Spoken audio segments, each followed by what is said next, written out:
اس سے پہلے ایک ویڈیو میں ہم ایسے رائٹنگ کے سٹیپس کو مکمل کر چکے ہیں۔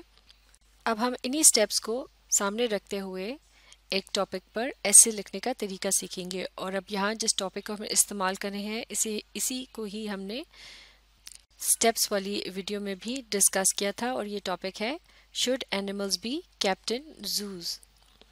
تو اب ہم دیکھیں گے کہ کس طرح سے اس ٹاپک کے اوپر ہم ان تمام سٹیپس کو اپلائی کریں گے۔ تو پہلا سٹیپ کیا تھا؟ ڈیسائیڈ ٹائپ آف ایسے۔ تو should animals be kept in zoos, یہ کس قسم کا ایسے ہے؟ اس میں پوچھا جا رہا ہے کہ کیا جانوروں کو چڑیا گھروں میں رکھا جانا چاہیے۔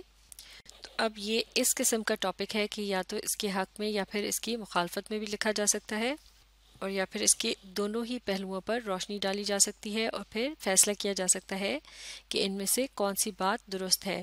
تو لہٰذا یہ ایک قسم کا بن جائے گا بحث و مباحثہ۔ تو اس قسم کے ایسے کے اوپر ایک آرگیومنٹیٹو طرز کا ہی ایسے لکھا جا سکے گا۔ تو اب ہم نے ٹاپک کو پڑھ کر اس پر غور کیا، اور اس کے بعد ہم نے یہ طے کیا کہ اب اس میں ہم نے آرگیومنٹیٹو طرز کا ایسے لکھنا ہے۔ یقیناً یہ ایک نان فکشنل ایسے ہوگا، یعنی یہ ایسے جو ہے وہ حقائق پر مبنی ہوگا، اور ہم اس میں اپنے دل سے یا کوئی تصوراتی باتیں جو ہیں وہ شامل کرنے کے بجائے اس ٹاپک سے متعلق تھوڑی بہت تحقیق وغیرہ کریں گے، جیسے کہ ہم اس سے متعلق کسی کتاب میں کوئی معلومات دیکھ سکتے ہیں، یا پھر انٹرنیٹ پر یا نیوز پیپر وغیرہ میں بھی اس سے متعلق معلومات کو حاصل کیا جا سکتا ہے۔ اس کے بعد یعنی ایسے کی ٹائپ کو ڈیسائیڈ کر لینے کے بعد اب مرحلہ ہے آئیڈیاز کو کلیکٹ کرنے کا۔ تو یہاں آپ دیکھ سکتے ہیں کہ اس دیے گئے ٹاپک کے مطابق ایک مائنڈ میپ کو ڈیولپ کیا جا چکا ہے۔ مائنڈ میپ کو کس طرح سے ڈیولپ کیا جاتا ہے اسے ایک الگ ویڈیو میں بتایا گیا تھا، اور آپ اس بات کو اچھی طرح سے سمجھنے کے لیے اس ویڈیو کو دیکھ سکتے ہیں۔ تو اس ویڈیو میں ہم یہ دیکھیں گے کہ کس طرح سے اس ڈیولپ کیے گئے مائنڈ میپ کو اب ہم استعمال کریں گے۔ تو پہلے ذرا اس پر غور کرتے ہیں۔ یہ یہاں اس کے اوپر لکھا ہے topic should animals be kept in zoos, اور ٹاپک کے اس مائنڈ میپ کے سینٹر میں ہم نے نو کی آپشن کو چوز کیا ہے، یعنی اب ہم اس کے خلاف لکھیں گے، یعنی یہ بات لکھیں گے کہ چڑیا گھر میں جانوروں کو نہیں رکھنا چاہیے۔ اور یہاں ہم نے یہ بھی لکھ دیا ہے اپنی یاد دہانی کے لیے کہ یہ ایک آرگیومنٹیٹو طرز کا ایسے ہے، یعنی اس کے اندر ہمیں بہت سے دلائل وغیرہ سے اپنی بات کو ثابت کرنا ہوگا۔ تو animals should not be kept in the zoos, یعنی جانوروں کو چڑیا گھروں میں نہیں رکھنا چاہیے۔ اس بات کو سامنے رکھتے ہوئے جو چند اہم نکات کو ہم نے یہاں جمع کیا ہے وہ ہے ایریا، یعنی جانوروں کی رہنے کی جگہ، اس کے علاوہ ان کی بریڈنگ یعنی افزائش نسل، اور پھر ہے ڈیزیزز یعنی مختلف بیماریاں۔ ایریا کے ساتھ نمبر 1 بھی لکھ دیا گیا ہے۔ اس کا مطلب ہے یہ بات طے کر لی گئی ہے کہ اس پوائنٹ کو جو ہے وہ انٹروڈکشن والے پیراگراف کو لکھنے کے بعد ایسے کے اندر یا اس کی باڈی کے اندر سب سے پہلے شامل کیا جائے گا۔ اس کے بعد آئے گا بریڈنگ والا ٹاپک، اور پھر جو تیسرا سب ٹاپک آئے گا وہ ہے ڈیزیزز۔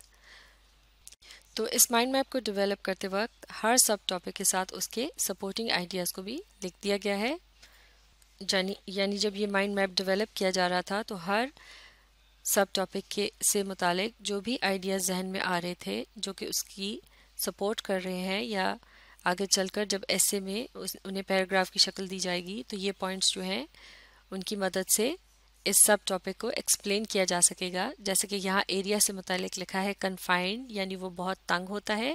اسی طرح سے پولر بیئر کی ایگزامپل کو استعمال کیا جائے گا اس پوائنٹ کو پروو کرنے کے لیے، اور پھر اس پوائنٹ کو بھی شامل کیا جائے گا کہ جگہ تنگ ہونے کی وجہ سے جانور جو ہیں ڈیولپ ان نیچرل ہیبٹس، یعنی ان کے اندر کچھ غیر فطری عادات جو ہیں وہ پیدا ہونا شروع ہو جاتی ہیں۔ تو اس ایریا والے سب ٹاپک کو ایکسپلین کرنے کے لیے ان تمام سپورٹنگ آئیڈیاز سے مدد لی جائے گی، اور انہیں بعد میں جملوں کی صورت میں جب لکھا جائے گا تو یہ پیراگرافز بنتے چلے جائیں گے۔ یہاں یہ بات بھی سمجھنا اہم ہے کہ ایک سپورٹنگ آئیڈیا جو ہے اس سے متعلق ایک جو سب ٹاپک ہے اس سے متعلق جو مختلف سپورٹنگ آئیڈیاز ہوتے ہیں انہیں الگ الگ پیراگرافز میں بھی لکھا جا سکتا ہے، لیکن ہر پیراگراف کے شروع میں جو پیراگراف کا پہلا سینٹنس ہوتا ہے اور جو کہ ٹاپک سینٹنس کہلایا جاتا ہے اس میں یہ بات ضرور بتانی ہوگی کہ اس پیراگراف میں آپ ایریا سے متعلق ذکر کرنے جا رہے ہیں تاکہ یہ بات یعنی ان مختلف پیراگرافز کے درمیان ایک ربط قائم رہے اور پڑھنے والے کو یہ بات سمجھ میں آ جائے کہ آپ نے کس اہم پوائنٹ کو پروو کرنے کے لیے یہ تمام سپورٹنگ آئیڈیاز پیش کیے ہیں۔ اس کے علاوہ ہر پیراگراف کے آخری جملے میں بھی آپ کنکلوژن کے طور پر کوئی نچوڑ وغیرہ پیش کر سکتے ہیں۔ اسی طرح سے یہاں آپ دیکھ سکتے ہیں کہ بریڈنگ کا جو سب ٹاپک تھا اس سے متعلق جو اہم سپورٹنگ آئیڈیاز مائنڈ میپ میں جمع کیے گئے تھے وہ ہیں کاسٹلی، یعنی اس پر بہت زیادہ خرچ آتا ہے۔ اسی طرح سے یہاں ایک پوائنٹ لکھا ہے کنزرو انڈینجرڈ اسپیشیز، یعنی جن جانوروں کی نسل ختم ہونے کا خطرہ ہوتا ہے انہیں بچانے کے لیے کوشش کی جاتی ہے۔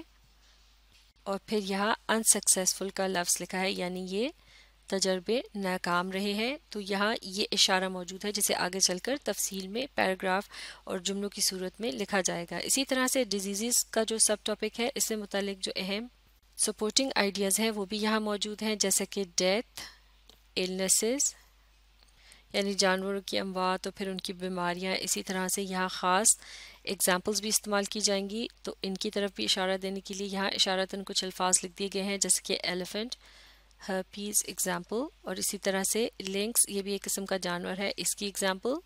اس کو ڈیزیزز والے سب ٹاپک کو ہائی لائٹ کرنے کے لیے، ایکسپلین کرنے کے لیے استعمال کیا جائے گا۔ اسی طرح سے مائنڈ میپ کی جگہ اگر آپ چاہیں تو آؤٹ لائن بھی بنا سکتے ہیں، اس کا طریقہ بھی اسے پچھلی چند ویڈیوز میں سکھایا جا چکا ہے، اور اگر آپ پیراگراف رائٹنگ والی ویڈیو دیکھیں گے تو وہاں بھی آپ آؤٹ لائن اور آؤٹ لائن سے کس طرح سے پیراگراف لکھا جاتا ہے اسے آسانی سے سیکھ سکتے ہیں۔ تو اس طرح سے اب یہ پہلے دو سٹیپس مکمل ہو چکے ہیں، یعنی ڈیسائیڈ ٹائپ آف ایسے اور پھر کلیکٹ آئیڈیاز۔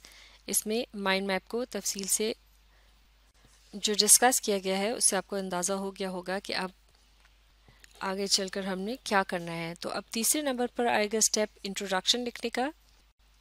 چونکہ یہ ایک آرگیومنٹیٹیو طرز کا ایسے ہے تو اس میں تھیسس اسٹیٹمنٹ اور سپورٹنگ آئیڈیاز کو انٹروڈکشن کے اندر شامل کیا جائے گا، لہٰذا انٹروڈکشن لکھتے وقت بھی ہمیں مائنڈ میپ سے مدد لینی پڑے گی، بلکہ مائنڈ میپ جو ہے وہ ایک اچھا انٹروڈکشن لکھنے کے لیے بہت ہی مفید ثابت ہو سکتا ہے۔ تو ایک مرتبہ پھر اس ٹاپک سے متعلق جو مائنڈ میپ ہے اس پر نظر ڈالتے ہیں۔ یہاں آپ دیکھ سکتے ہیں کہ ہم نے کیا طے کیا تھا کہ ہم نے اس بات کے خلاف اپنا مضمون لکھنا ہے کہ جانوروں کو جو چڑیا گھروں میں رکھا جاتا ہے تو انہیں چڑیا گھروں میں نہیں رکھا جانا چاہیے۔ تو اس بات کو جب ہم ایک جملے کی صورت میں لکھیں گے تو یہ بن جائے گی ہماری تھیسس اسٹیٹمنٹ، اور یہاں اسی انٹروڈکٹری پیراگراف کے اندر ہمیں یہ جو مین پوائنٹس ہیں یا سب ٹاپکس ہیں جو کہ یہاں 1، 2 اور 3 کی صورت میں اس مائنڈ میپ میں لکھے گئے ہیں، ان کے متعلق اشارہ دینا ہوگا، یعنی انہیں بھی جملوں کی صورت میں لکھنا ہوگا، ان کے بارے میں بتانا ہوگا، جیسے کہ ایریا، بریڈنگ اور ڈیزیزز۔ جیسے کہ ہم یہ کہہ سکتے ہیں کہ جانوروں کو چڑیا گھروں میں نہیں رکھا جانا چاہیے۔ اگلے جملے میں ہم ایریا کے متعلق بات کر سکتے ہیں کہ جن جگہوں پر جانوروں کو رکھا جاتا ہے جیسے کہ پنجرے وغیرہ وہ بہت ہی تنگ ہوتے ہیں، جبکہ جانوروں کو کی اچھی صحت اور انہیں زیادہ دیر زندہ رہنے کے لیے کھلی جگہ رہنے کے لیے چاہیے ہوتی ہے۔ اور پھر اگلے جملے میں ہم بات کر سکتے ہیں بریڈنگ سے متعلق، اسی طرح سے اس سے اگلے جملے میں ہم ڈسکس کر سکتے ہیں، یا تفصیل سے تو نہیں لیکن مختصر سا بتائیں گے ڈیزیزز کے متعلق، کیونکہ انٹروڈکٹری پیراگراف جو ہوتا ہے وہ زیادہ طویل نہیں ہوتا، اس میں صرف اہم نکات کو چند جملوں میں بیان کرنا ہوتا ہے، اور پھر انہی نکات کو آگے چل کر ایسے کی جو باڈی ہوتی ہے اس میں الگ الگ پیراگرافز میں تفصیل کے ساتھ لکھا جاتا ہے۔ تو لہٰذا ٹاپک کو پڑھنے کے بعد ہم نے اس پر غور کیا اور پھر یہ طے کیا کہ اس پر آرگیومنٹیٹیو طرز کا ایسے لکھنا ہے۔ اس کے بعد ہم نے مائنڈ میپ کو ڈیولپ کیا اور اب باری ہے انٹروڈکشن لکھنے کی، اور انٹروڈکشن لکھتے وقت سب سے پہلا جملہ جو ہوگا جو ہم لکھیں گے اس میں ہم اپنا موقف بیان کریں گے، یعنی یہ بتائیں گے کہ ہم آیا اس ٹاپک کے حق میں لکھ رہے ہیں یا اس کے مخالفت میں۔ تو جیسے کہ یہاں آپ دیکھ سکتے ہیں میں نے لکھی ہے تھیسس اسٹیٹمنٹ، اسے مل کر پڑھتے ہیں۔ Zoos are unsuitable environment for wild animals and should therefore be abolished۔ یعنی چڑیا گھروں کی جو آب و ہوا وغیرہ ہوتی ہے وہ جنگلی جانوروں کے لیے مناسب نہیں ہوتی، لہٰذا چڑیا گھروں کو ختم کر دینا چاہیے. ابالش کا مطلب ہے ختم کر دینا. تو اس جملے کو پڑھنے سے کیا پتہ چلتا ہے؟ اس کو پڑھنے سے اب یہ پتہ چلتا ہے کہ ہم اس حق میں نہیں ہیں کہ چڑیا گھروں کو قائم رہنا چاہیے، کیونکہ یہاں ہم نے اس بات کا اظہار کیا ہے کہ ہمارے خیال میں جو جانور ہوتے ہیں ان کے لیے جو چڑیا گھر کی آب و ہوا یا ماحول ہوتا ہے وہ ان کے لیے مناسب نہیں ہوتا. لہٰذا یہ کیا ہے؟ یہ ہے تھیسس اسٹیٹمنٹ، یعنی یہاں آپ نے اپنا ایک قسم کا بیان جاری کر دیا. یعنی یہ ایک طرح سے ہو گیا آپ کا موقف. یعنی پڑھنے والے کو اب اس جملے کو پڑھنے کے بعد آسانی سے یہ بات سمجھ میں آ جائے گی کہ آپ کا باقی کا جو ایسے ہے وہ اب زوز یا چڑیا گھروں کی مخالفت میں لکھا جائے گا، اور آپ بہت سے دلائل پیش کریں گے اس بات کو ثابت کرنے کے لیے. تو لہٰذا تھیسس اسٹیٹمنٹ وہ جملہ ہوتا ہے جسے اب آپ نے باقی کے ایسے کی مدد سے ثابت کرنا ہوتا ہے. اب تھیسس اسٹیٹمنٹ کے علاوہ انٹروڈکشن والے پیراگراف میں ہم نے مائنڈ میپ کی مدد سے اہم نکات یا سب ٹاپکس کو بھی یہاں ایک ایک کر کے جملوں کی صورت میں اسی پیراگراف میں شامل کرنا ہے، اور ان کے شامل کرنے سے جو تھیسس اسٹیٹمنٹ ہے اس کو بھی اور مضبوط طریقے سے پیش کیا جا سکتا ہے. یعنی پڑھنے والے کے دماغ میں اب یہ بات اچھی طرح سے بیٹھتی چلی جائے گی کہ زوز یا چڑیا گھر جو ہے وہ واقعی جانوروں کے لیے مناسب جگہ نہیں ہوتی. تو اب اس موقع پر اب اگر ہم مائنڈ میپ سے مدد لیں تو ہم دیکھیں گے کہ وہاں ہم نے پہلا اہم پوائنٹ جو ہائی لائٹ کیا تھا وہ تھا ایریا سے متعلق. تو اب ہم نے اسے ایک جملے کی شکل میں لکھنا ہے. تو اب میں نے تھیسس اسٹیٹمنٹ کے بعد پہلے اہم سب ٹاپک کو ایک جملے کی صورت میں یہاں اس انٹروڈکٹری پیراگراف میں شامل کر دیا ہے. اسے مل کر پڑھتے ہیں. Firstly, zoo animals are kept in a very confined area compared with their vast natural habitat. تو اس سے پہلے جیسا کہ تھیسس اسٹیٹمنٹ میں کہا گیا تھا کہ چڑیا گھر جو ہے وہ جانوروں کے لیے مناسب نہیں ہوتے اور انہیں ختم ہو جانا چاہیے. تو اب یہاں وجوہات بتائی جا رہی ہیں ایک ایک کر کے کہ آخر انہیں کیوں ختم ہو جانا چاہیے. تو پہلی وجہ بتائی جا رہی ہے فرسٹلی, جو چڑیا گھروں میں جن جانوروں کو رکھا جاتا ہے انہیں بہت ہی کنفائنڈ یعنی تنگ جگہوں پر رکھا جاتا ہے بنسبت ان جگہوں کے جہاں وہ عام طور سے اس سے پہلے زندگی گزار رہے ہوتے ہیں, جنہیں نیچرل ہیبیٹیٹ یا ان کی قدرتی رہنے کی جگہ کہا جا سکتا ہے. تو اس طرح سے یہ جو پہلا اہم پوائنٹ ہے یہ اب کیا کر رہا ہے, اس کی مدد سے تھیسس اسٹیٹمنٹ جو ہے یہ اور بھی کلیئر ہوتی جا رہی ہے کہ اس میں یعنی زو میں جانوروں کو رکھنے میں کیا خرابی ہے. اب اگلا پوائنٹ ہے بریڈنگ سے متعلق, تو اسے جملے کی صورت میں انٹروڈکشن کے اندر شامل کرتے ہیں.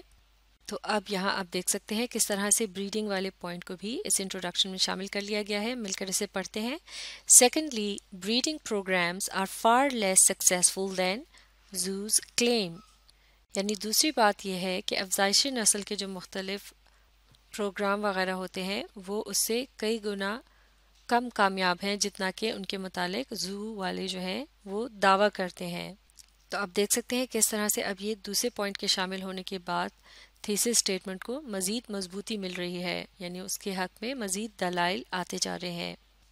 اب باری ہے ڈیزیزز والے پوائنٹ کو شامل کرنے کی, اور اس طرح سے ہمارا انٹروڈکشن مکمل ہو جائے گا. اب ہم نے تیسرے اہم پوائنٹ کو بھی یہاں شامل کر لیا ہے. اسے مل کر پڑھتے ہیں. Thirdly, zoo animals are expose to many diseases and other dangers. یعنی تیسری اہم بات یہ ہے کہ چڑیا گھر میں رکھے جانے والے جانور جو ہیں انہیں مختلف قسم کی بیماریوں اور دوسرے خطرات کا بھی سامنا ہوتا ہے.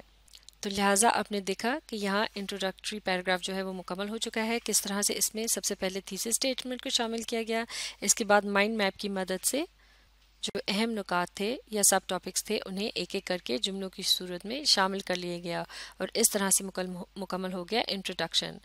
اب اس ایسے کا جو اگلا مرحلہ ہے یعنی باڈی, اسے ہم اگلی ویڈیو میں مکمل کریں گے. تو آپ اس ویڈیو کو ریپلے کیجئے اور اس کے ساتھ ساتھ پڑھنے, سمجھنے اور لکھ کر پریکٹس کرنے کی کوشش جاری رکھیے.